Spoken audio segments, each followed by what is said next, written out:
You're listening to episode 81 of Liz's Healthy Table.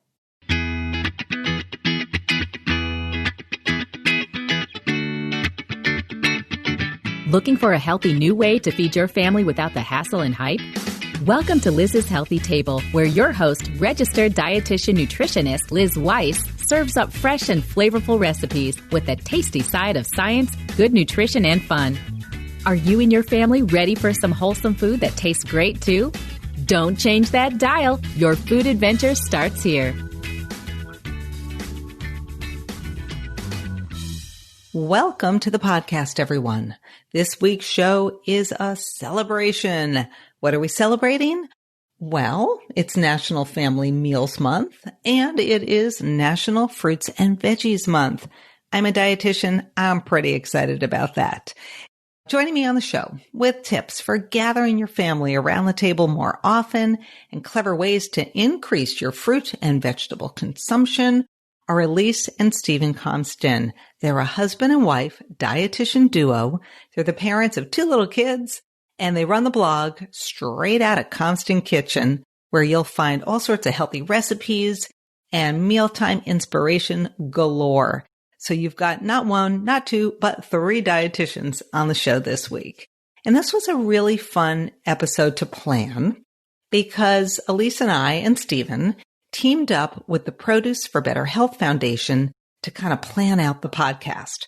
Now, the 3 of us are part of their Fruit and Vegetable Ambassador in Action program, and PBH challenged us to create, each of us, to create a recipe, a brand new recipe, based on a virtual mystery basket of ingredients. So let me tell you what was in that basket. We were given a virtual basket with a rotisserie chicken, a pound of carrots, fresh parsley, an apple, and honey. And wait till you hear what we each came up with. The recipe Elise and Stephen created is so different from mine. I'm pretty blown away by it, actually. Kind of cool. Really fun activity. I mean, this is something you can do with your friends in the neighborhood. Everybody come up with a different recipe based on ingredients. It's like a Food Network thing, right? But so much fun. Or you could do this with your kids. And I want you to stick around because I want you to hear about those recipes coming up a little bit later in the podcast. The show notes from today's show can be found at lizshealthytable.com/podcast. So in the show notes, you're going to find links to our new recipes, as well as links to a freebie that we each created featuring our top 10 pantry, fridge, and freezer essentials.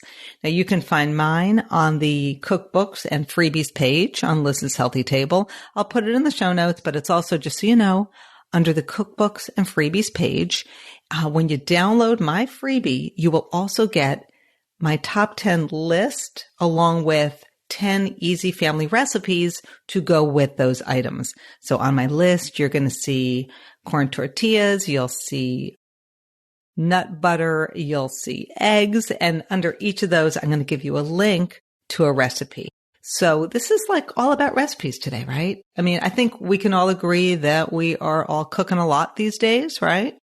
And we're at home a lot these days. So I think you'll find the show really helpful. So I just wanted to tell you about my Labor Day weekend because it was so beautiful here in Nantucket, where I'm actually kind of living almost full time now. I don't know if I told you this, but Tim and I sold our house back in Lexington, Massachusetts. So I have been packing. It's been a very busy time for me. It's hard to let go of all my things. Like, I think I have too many things in my life. So maybe this is a good thing. So we're going to be living out in Nantucket. Ultimately, we're going to get a condo in Boston. But for now, we're kind of here. So this weekend, on Monday, we drove out to this place called Great Point. And it's literally like the tip of the island. There's a really cool lighthouse there. And it is so beautiful because you're just surrounded by ocean and the sunset is spectacular. So we went out there with some friends. It's like this off-road journey. You know, you're driving on the sand for well over 5 miles. Tim does the driving. I'm like, forget that. And he's very brave. Anyway, you drive out there and I made the best salad. I kind of treated my friends to this. Basically, some friends of ours had gone out fishing and they caught tuna, like bluefin tuna, giant tuna. So we had some tuna that they gave us, and I marinated it in this dressing. So it was like a marinade, but also a dressing. So you use some for the dressing, some for the marinade, but it had soy sauce and sesame oil in it and lime juice. Rice wine vinegar, garlic, ginger, honey, red pepper flakes, maybe one other thing I'm forgetting. Anyway, the dressing was so good. And so you marinate the tuna, and then Tim just grilled the tuna very quickly because you don't really want to overcook it, right? And then we sliced it up. So we had the tuna, but then I made this salad to go with it. And it was greens, like fresh salad greens, beautiful cherry tomatoes that I'd sliced in half, roasted mini peppers. I love those. You just slice them in half, take the seeds out, olive oil, salt, pepper, just roast those at 425 for maybe 10 or 15 minutes. I had sliced avocado in there. I had sliced cucumber. Oh, I had some radishes that I thinly sliced, and then seaweed salad. Yum. I bought that pre-made. And this was like this epic salad. It was such a good feast. And I shared a picture of it in my Instagram stories. So if you are not following me on Instagram, you need to follow me because I post a lot of cool things there. So Liz Weiss, that's my name. And that is how you'll find me on Instagram. Okay. So enough about my Labor Day, but I hope you guys had a great time as well. And I know a lot of us are kind of getting back to the fall routine. The summer flew by and now we're back into fall. So, whether your kids are learning from home or they're off to school, I know you're going to be cooking a lot this fall. I will be cooking a lot as well. I'm back to being an empty nester, but Tim and I have family dinners together every single night, more or less, when we're both around. So that's kind of nice. So the show is going to be action-packed with lots of ideas. I will tell you that to celebrate, Fruits and Veggies Month, on my show notes, I'm going to give you this badge. It's like it's called the Have a Plant Pledge. And it's this badge that you can share on your social media. Basically, it's this pledge to add one more fruit or vegetable to your routine each day. And so I want you to take the pledge, if you're feeling inspired, and hopefully you'll get some ideas from the podcast. By the way, if you enjoy the show, please tell a friend about it, write a review on iTunes, Stitcher Radio, wherever you get your podcasts. The more we can spread the word, the better. All right. That was a lot to share. And now for my interview with Elise and Stephen Compston.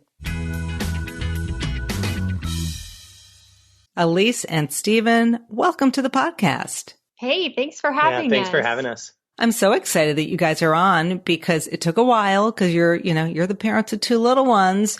And I know it's a juggling act, but I thought you could just start the show by telling everybody a little bit about yourselves, where you live, where you work. Tell us about your kids. All right. Well, we are based in Reno, Nevada, two dietitians. So, food was definitely the common theme for us, but we have a 3.5-year-old and a 1.5-year-old. And they keep us busy and entertained. And it's just exciting to share our love of food with them as well. Mm-hmm. And I'm curious, Stephen, why don't you tell me where you guys met? Like, did you meet in dietetic school or in your internship? Where'd you meet? We actually met during Elise's internship at diabetes camp. I used to volunteer at diabetes camp for, I don't know how many years, 4 or 5 years. And I did all their camps throughout the year. So that's actually where we met, was at Camp Vegas in 2013. So you met at summer camp. Yeah, I that love old this. chestnut. I'm a camper through and through. I love summer camp, and I love that you guys that you met during summer camp. I think that's great. I'm wondering, as both of you being dietitians, I know how my friends are with me, and they'll often say, "Oh, you're a dietitian, so I'm sure at your dinner party you're going to serve something healthy," or "Oh, you never eat dessert," or or they're so paranoid, like, "Oh my gosh, I hope I never run into you at the supermarket because you're going to judge me," or whatever, which I would never do. But are your friends afraid to, come over and have dinner with you guys, two dietitians and all? I think they used to be. And then we started having like potlucks or something with the group, and we'd be responsible for dessert. Yeah. And people were a little nervous at first. And then when we bring something delicious like black bean brownies or something and they try them, they're like, oh, these guys don't mess around with food and they just want to have a good time. So you would bring black bean brownies, would you? Mm-hmm. Oh. Yeah. Is that Stephen and Elise letting their hair down, the black bean brownies? Oh, no. I think by far, like if people ask us our favorite foods, mine would definitely be pizza and sushi and brownies. And Stephen is he's a steak guy, steaks, cheeseburgers and fries. Yeah. Love So them. that would be our ultimate dream. Okay. So you're not like, 100%. Like I'm sure you eat healthfully most of the time, right? Mm-hmm. Yeah, Yep. definitely. Good. And what's what are your passions? Like what's your specialty, Elise and Stephen? What's your specialty? Because the world of dietetics is pretty vast. Yeah. Mine really, I started out in recipe development and kind of hopped over to the outpatient world and, did the one-on-one and group counseling for a while, which was definitely fun. But I always had that pull back towards recipe development. And that really spurred our business that we have now. And so if I could do that all day, I'd be pretty happy. And since my internship when I was kind of lost and didn't know where I wanted to go in the world of dietetics. Once I attended diabetes camp, I knew that I wanted to specialize in diabetes. And so that's where I've been for the last almost 10 years now, is in the world of diabetes. Started in adults and now I'm in pediatrics. Great. So Elise, you mentioned your business. So tell everybody, which you should have done at the top. You got to toot your own horn here. Tell us the name of your website and your business and your platform so, people can come and find you. All right. Well, we are straight Outta Compston Kitchen, and we develop healthy, simple, family-friendly meals. So we do fun twists on your classic dishes and then also fun new favorites. So we believe that healthy eating should be easy to do. You should be able to make it with all the basic ingredients you have on hand. And so that's really our goal. And so you can find us at straightoutofcompstonkitchen.com, and that's also our handle on all the social media sites as well. Fantastic. Well, we share the same passion. I don't know if you guys know this, but back in the day, I had a brand called Meal Makeover Moms. And the Meal Makeover Moms, it was myself and another dietitian, Janice Bissix. And we would take those classic, meatballs and spaghetti, and we'd give them a healthy makeover. So we did that for many years. Yeah, that's sort of how I started. I mean, before that, I was at CNN and, I was in broadcast media, but we had this platform and we had a podcast. It was called Cooking with the Moms. So I've been in the trenches for a very long time. And you guys are like new to the trenches with the 3 and the 1-year-old. I mean, I'm sure you get very little sleep in your lives. We're starting to see the light. Yeah, we celebrated over the weekend when they let us sleep in until 8. Yeah, that was big. We opened our eyes. We're like, gosh, it's really bright outside right now. What happened? Wow. Yeah. Lucky you. So the 3 of us met because we are part of the Produce for Better Health Foundation's Fruit and Vegetable Ambassadors in Action program. They have this campaign called Have a Plant. So I'm an ambassador, everybody, just so you know. And then Stephen and Elise are ambassadors. And so we decided, because we're all ambassadors, we would team up in September for National Fruits and Veggies Month, but also National Family Meals Month. We thought, wow, we're not just a dynamic duo. We're like the terrific trio here, because we're going to give you so many ideas, right? To celebrate this mashup of Fruits and Veggies Month and Family Meals Month. And so let's just kind of dig in then, to both of those concepts. Okay. So let's start talking a little bit just about family meals, because there's so many benefits, right? This new survey that just came out found that 40% more Americans say that they are now cooking more at home. So we know people are cooking a lot at home. I know, for us, the benefit of family meals, I mean, there's a lot of research on it, but for my family, it's just really a time to chill out, relax, try new foods, eat healthfully, cook together. There's so many benefits to it just from like the family structure.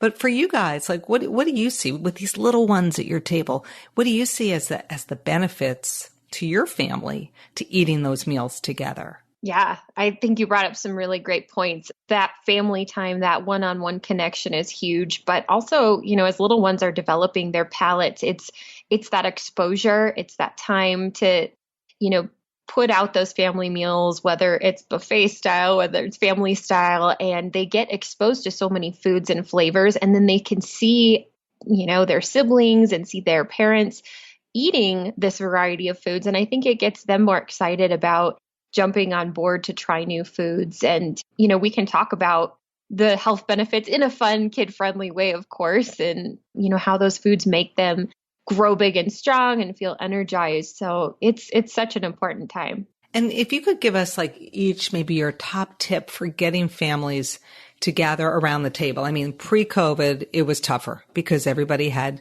piano and soccer and all these things after school, and not to mention tons of homework. But in this era, this new era we're in, we're sort of in a new reality right now. But could you each give us your top pick or your top tip for how to gather families around the table and do it in a joyful way? Yeah, definitely. I think one of our favorite ways is cooking together. So just last weekend, we got our 3-year-old in the kitchen, and he was helping us make marinara sauce for a recipe. And typically tomatoes are not something that would be on his to-try list, but we were making something, of course, pizza related because, hello, delicious. But it got him really excited, and he actually gobbled up the recipe, without even thinking twice about it. So yeah, I think getting the family involved. Obviously, right now we're not grocery shopping quite as much, but even having them help pick out some of those items at the store can be great too. And what do you think, Stephen? Give us a top tip. When I'm talking to parents of somebody newly diagnosed with type 1, we've unfortunately had a lot of those recently here in this area. We talk about having dinner at home and what that looks like. And, a lot of parents are sometimes nervous, I guess, to cook because they say, well, I can't cook. Well, it's start simple, right? Can you boil some water and even run a microwave? Because frozen vegetables is better than zero vegetables, right? And so that's what I really try to start with them is just start simple and build from there. It doesn't have to be a Food Network 5-course meal. It can just be spaghetti and a can of sauce and you did some ground turkey or something like that, right? It doesn't have to be difficult. So I think my top tip is just keep it simple. And I love that tip because I do think, especially in the era of Instagram and everybody sees all these beautiful photos and they think, I can't do that. So they just sort of throw in the towel. I mean, I can understand that. That's how I feel about mathematics. I mean, I can't 2 + 2, I can do this, but beyond that, forget it. So I get that, right? Yeah, it's definitely a stumbling block. So giving them that kind of empowering people to say, yeah, keep it simple. You can do it. What was family mealtime like for each of you growing up? Because I think for a lot of people, it's very interesting. I've surveyed my listeners, my readers in the past, and a lot of people did not grow up with family meals, which motivates them more today to do it.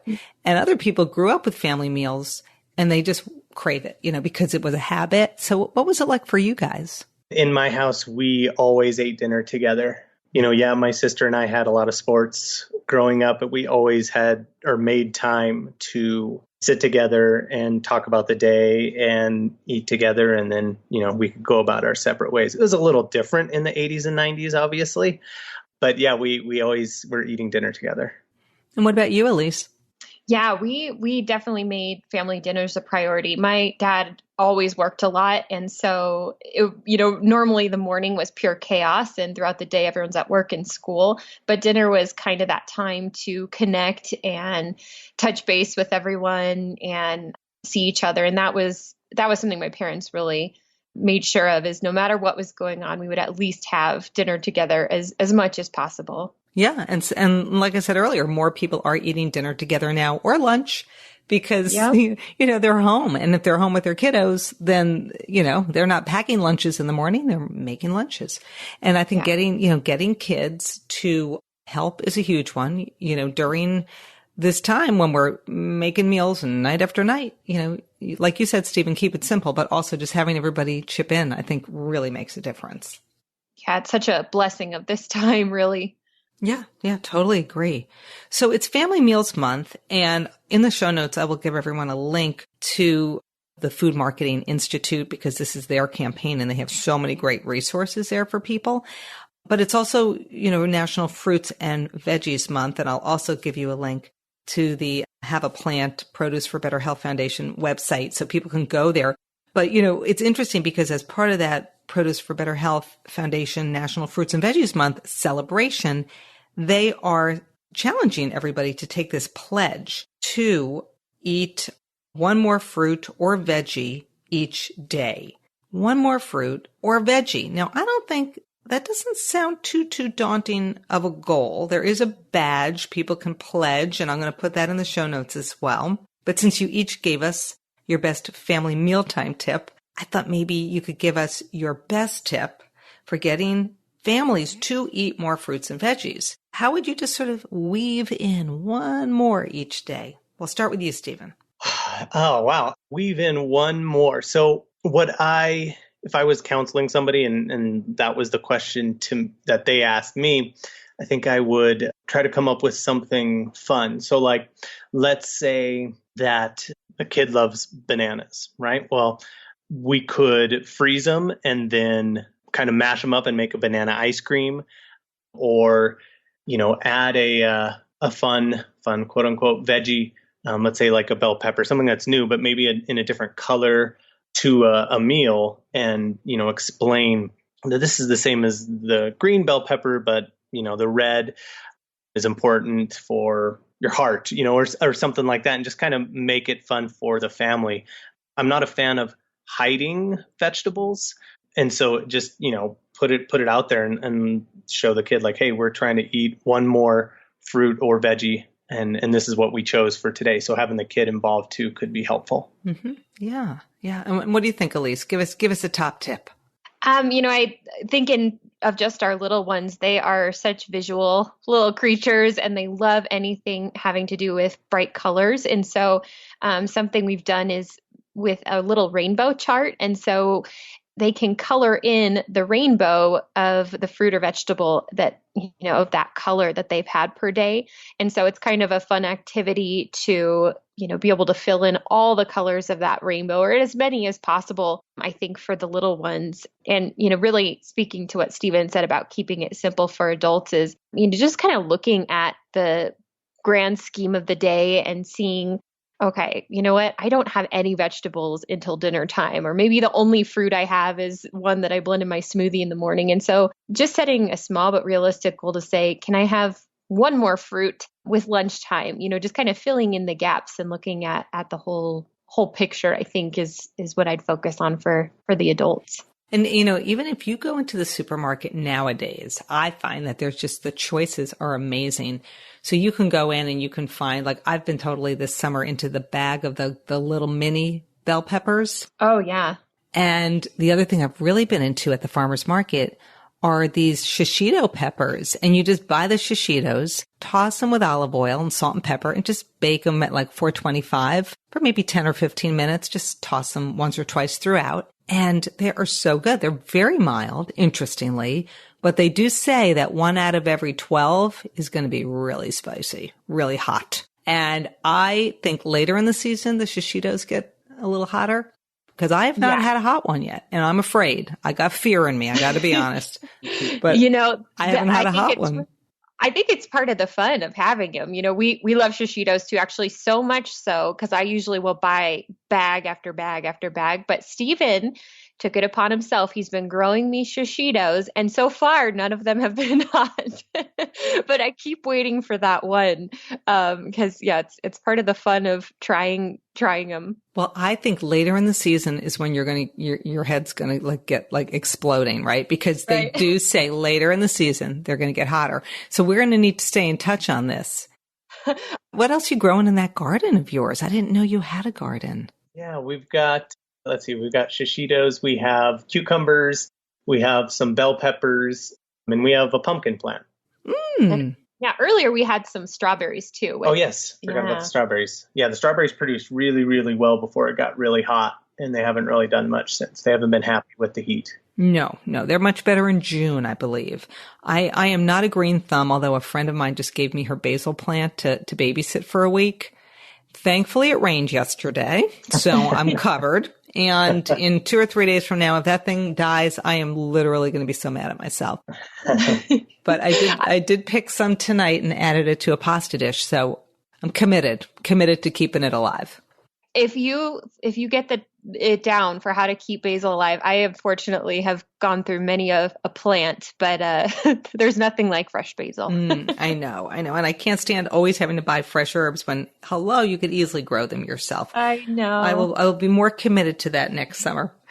So when just so for my listeners, when Elise and I and Stephen connected to do this episode to celebrate Fruits and Veggies Month and Family Meals Month, we thought it would be really fun if the Produce for Better Health Foundation presented us with a mystery basket of ingredients. And then each of us would take that mystery basket and create a meal out of it, a family meal. And so I'm going to tell you guys what the mystery basket contained. And the rules were that you could obviously, you use what's in the mystery basket, but then you could use other ingredients to round it out.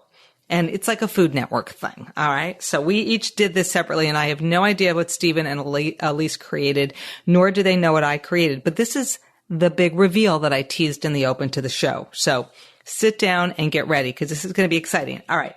Family meal created with the following mystery basket ingredients. We were presented with a rotisserie chicken, 1 bag of carrots, 1 apple, a bunch of fresh parsley, and honey. Elise and Stephen, the big reveal. What did you create? This is exciting. So we went with an easy weekday meal option, and we created a harvest chicken Waldorf pita pocket. So we kept the ingredients pretty simple. We shredded up our rotisserie chicken and we grated our carrots and cubed up our apple. And then we made this fun little dressing out of yogurt and cinnamon, and we threw in some of that honey. And then we diced up some of that parsley just to give it a little pop. And then we tossed all that together and put it in a pita pocket for a quick and easy meal. Oh, yum. I love this. I love this idea. You're going to send me a picture of that, or you're going to blog it so we can link to you, right? I could share this in the show notes on my website. I love this because you can also, turn that into roll-ups or wraps. You can use it just on top of a salad. I feel like you can really up the game in terms of like if you have older kids, maybe a little more sophisticated, pop it onto a salad. You could add a few other things to it. So I feel like it's very versatile. Oh, yeah. And, you can change those seasonings up too. So if you don't want to do cinnamon, or if you want it even, I know pumpkin spice is a big thing in the fall. There's so many ways that you can take the seasonings with that. Yum. I love that. I love that. All right. Let me tell you what I created. Yeah. I created a little, because remember, I have older kids now. I created chicken and carrot shawarma salad bowls. Oh. And shawarma is sort of this Middle Eastern dish. And so this is going to have a Middle Eastern vibe to it. And so basically I roasted the carrots. So I took the carrots and I peeled them and I cut them into 1-inch pieces. And I tossed them with olive oil and salt and pepper and some honey, some cumin. And I just roasted it for 8 minutes. And let's see, 12. See, this is the math. I roasted for 12 minutes. I tossed and then gave them 8 minutes more. And the carrots were caramelized and sweet and really delish. Oh my gosh, that sounds so good. good. That could just be a dish in and of itself. I could just live on that.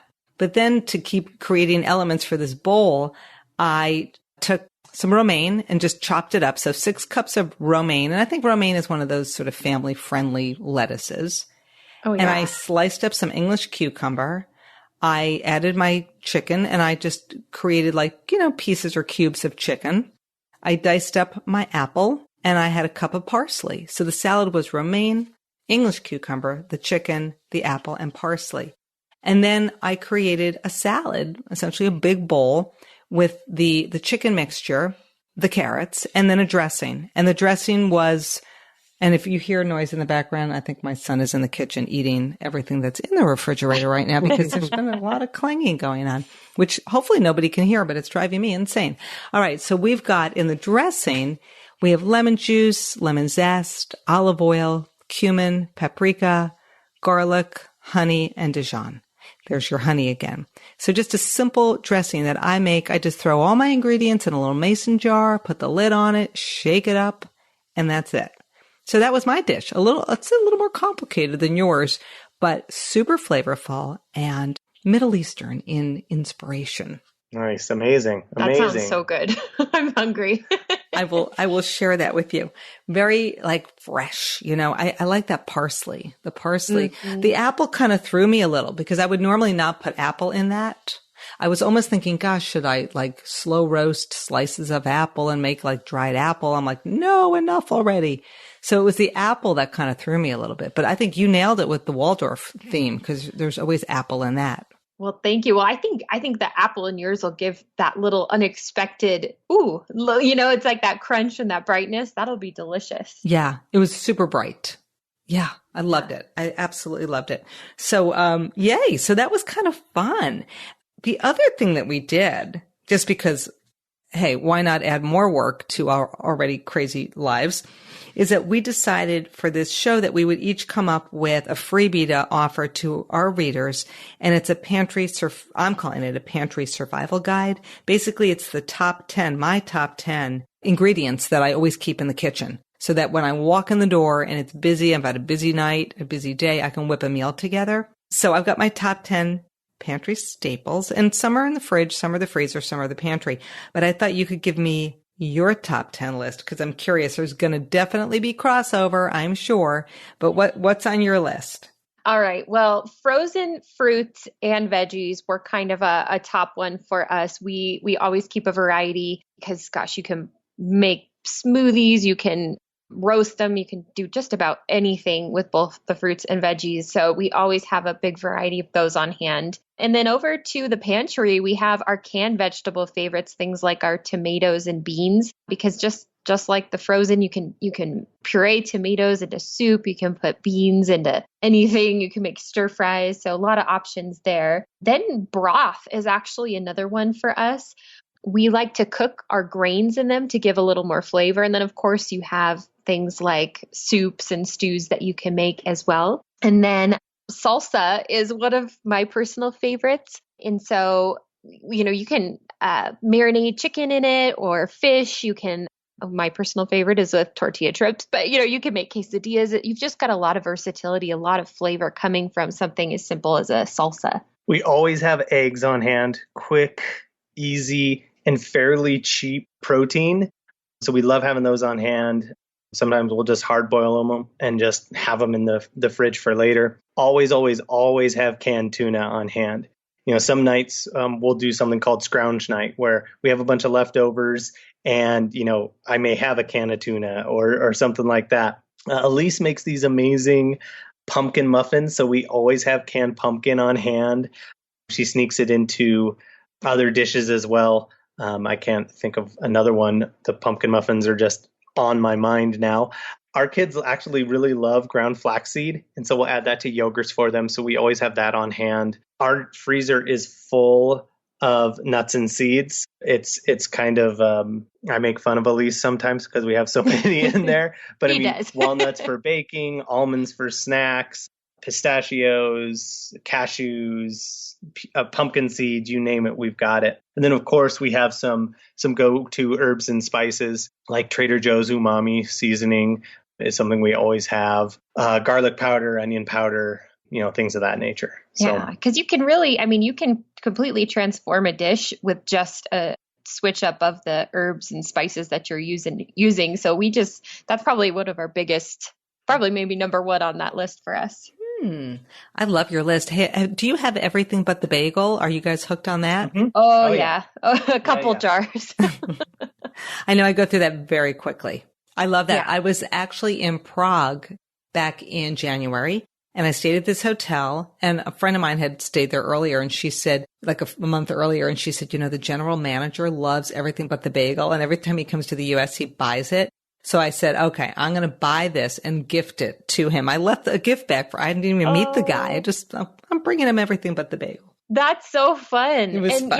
Yeah. Oh, I bet he loved it. He's like, can you send me more? Because this stuff goes on everything, which it's true. You got it. All right. Let me give you my list, which is kind of similar to yours. No surprise. All right. My list, and I wish we had 12 items and not 10. We sort of blew that assignment. I know. All right. We should have argued. All right. So on my list, I have corn tortillas. Okay. And I find like we just make little quesadillas with them all the time. It's almost like whatever is left over in the house can go in a quesadilla, which is why I've got reduced fat, shredded, like pre-shredded bags of cheese on my list too, because it will keep those two tortillas, help them to stick together along with whatever else is left over. So we've got the corn tortillas, the shredded cheese. I've got canned salmon. You got canned tuna. I got canned salmon. I love making salmon cakes. I love just making salmon salad, adding that to salads. I have frozen vegetables on the list, same as you, and frozen fruit. I also have eggs because we're big egg eaters around here. I have nut butter on the list, so it could be peanut butter, almond butter. Love those. I actually have a recipe on my blog for a peanut butter soup.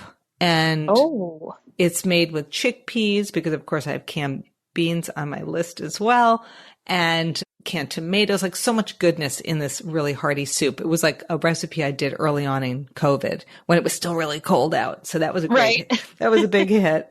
And then I have my last two ingredients. I have pasta and I have pasta sauce, like a jar of pasta sauce, because Stephen, how you were saying earlier in the interview, if you keep things simple, don't feel like you have to make your pasta sauce from scratch. I don't personally. I open up a jar. And so that's absolutely on my list. Yeah. Oh, yeah. Pasta. Gosh. If we could have expanded that to 12, I think we would have been perfect. I know. There's so many great ones to have on hand. Yeah. And the broth too, you guys, you're totally right. Like, especially when we get into the fall, the broth is a must have because you can have quick weeknight soups. And that's such a quick, easy meal solution. Yeah. And I don't know about you. Sometimes I just like having a mug of hot broth just to change up because, when it's so cold out, if you're just drinking water or tea, it's like, I kind of want something more savory. I just will heat up a mug of the broth as well. Yeah. No, I'll do that once in a while too. And my listeners do know that I am a hot water drinker. I could drink hot water all day, not in the summer, but we're out there in the world. Hot water lovers. We're out there. We band together. We find each other at parties. I love it. Oh, yeah. So do you have on your website, and by the way, thank you for doing that challenge. I loved it. I'll have to do that again.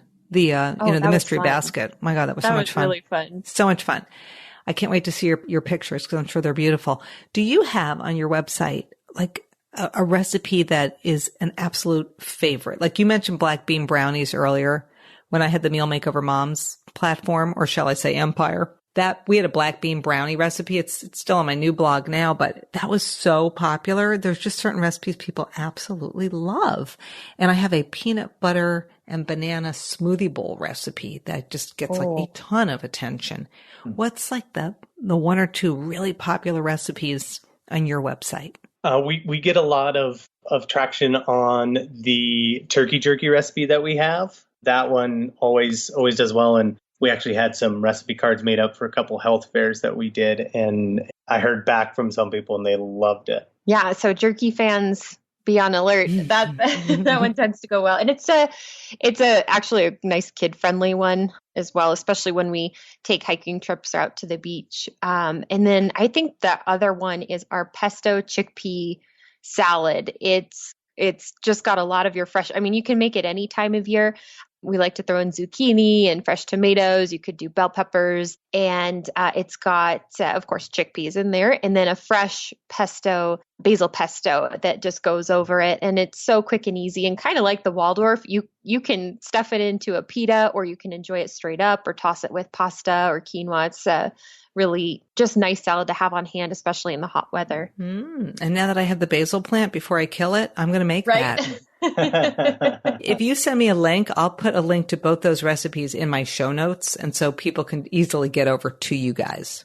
Oh, perfect. Will do. Yay. This sounds so good. And it sounds like vegetarian. And I know a lot of people try to go meatless. So that sounds perfect. Well, I will tell everybody to definitely head on over to fruitsandveggies.org just to learn more about Fruits and Veggies Month. And they have so many recipes on their website. But again, why don't you remind everybody how they can find you guys out there on the big World Wide Web? You got it. So we are at straightouttocompstonkitchen.com, and that is also our handle across all the social channels. So whether you're an Instagrammer or Facebooker or Pinterester, it's Straight Outta Compston Kitchen, because that's our last name, Compston. So we just threw it in there, and that's where you can find us. That sounds great. Well, I'll put links to you guys in my show notes so everybody can find you. And what's your next like big adventure like for work? Are you guys, I'm not going to say you're traveling anywhere because you probably aren't, but what's coming up that's big and exciting? Anything you can share? Yeah. I am graduating in December with my master's. So that's my exciting news. Yeah. And from our business standpoint, we would love to put a cookbook together. That would be our goal. That would really just allow us to continue doing the work we do to spread those recipes. And if you could do a cookbook, what would the topic be? Family meals?